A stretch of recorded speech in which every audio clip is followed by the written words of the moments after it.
என்ன என்று சொன்னால், சகோதரர்களே, பெரியோர்களே, இந்த உலகத்திலிருந்து நமக்கு கிடைக்கக்கூடிய அந்த இன்பம், அந்த சுகம், இதெல்லாம் ஒரு சிறிது நேரம், சிறிது காலம், ஒரு சிறிது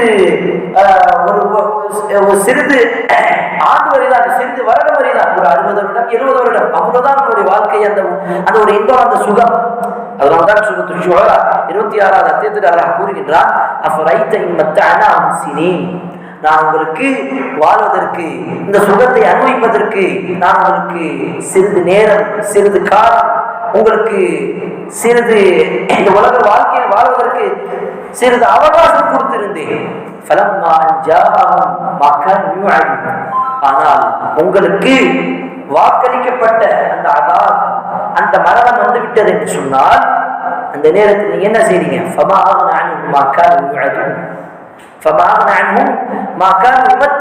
அவர்கள் எதெல்லாம் சேர்த்து வச்சாங்களோ, சம்பாதிச்சாங்களோ, அது அவர்களுக்கு எந்த விதமான பயனும் தரவில்லை. அவர்களுக்கு எந்த விதமான ஒரு பிரோஜனமும் அவர்களுக்கு தரவில்லை. எதுக்காக? இந்த உலக வாழ்க்கைக்காகவே அவர்கள் வாழ்ந்தார்கள். மறுமை வாழ்க்கைக்காக வாழ வேண்டும். அப்படி வாழ வேண்டும் என்று சொன்னால் சஹாபாக்களை பாருங்கள். சஹாபாக்கள் எப்படி வாழ்ந்தார்கள்? இந்த உலகத்திற்காக இல்லை, அந்த மறுமை வாழ்க்கைக்காக வாழ்ந்தார்கள்.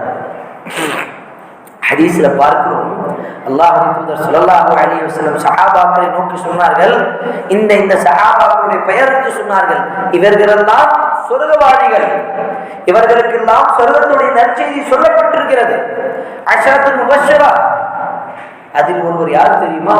அதுல பல நபர்களை பார்க்கலாம். 10 பேர் யார்? அபூபக்கர் சித்தீக், உமர் ரலியல்லாஹு அன்ஹு, அலி ரலியல்லாஹு அன்ஹு, உஸ்மான் ரலியல்லாஹு அன்ஹு, அப்துர் ரஹ்மான் பின் அவுஃப், அபூ உபைதா பின் ஜர்ராஹ்,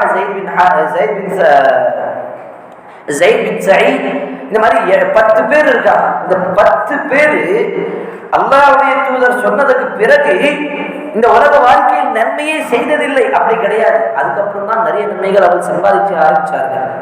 அல்லாஹ்வுடைய தூதர் நற்செய்தி சொல்லிட்டாங்க, உங்களுக்கு சொர்க்கம் இருக்கிறது என்று சொல்லி. அதற்கு பிறகும் அவர்கள் அந்த நன்மையை பெற வேண்டும், அந்த சொர்க்கத்தில் உயர்ந்த தர்ஜாக்கள் வர வேண்டும். அல்லாஹ் என்னை திருப்தி அடைந்து விட்டு எனக்கு அந்த சொர்க்கத்தில் போவதற்கு அனுமதி கொடுத்தால் போதும்.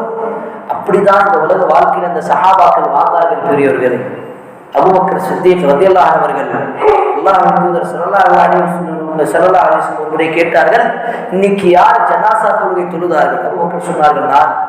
இன்னைக்கு யார் நோயாளியை விசாரித்தார்கள்? அபூபக்கர் சொன்னார்கள், நான். இந்த மாதிரி 4 விஷயங்கள் அல்லாஹ்வின் தூதர் கேட்க கேட்க அபூபக்கர் சித்தீக் அவர்கள் நான் என்று 4 முறை பதில் சொன்னார்கள். அல்லாஹ்வின் தூதர் சொன்னார்கள், இந்த 4 விஷயங்கள்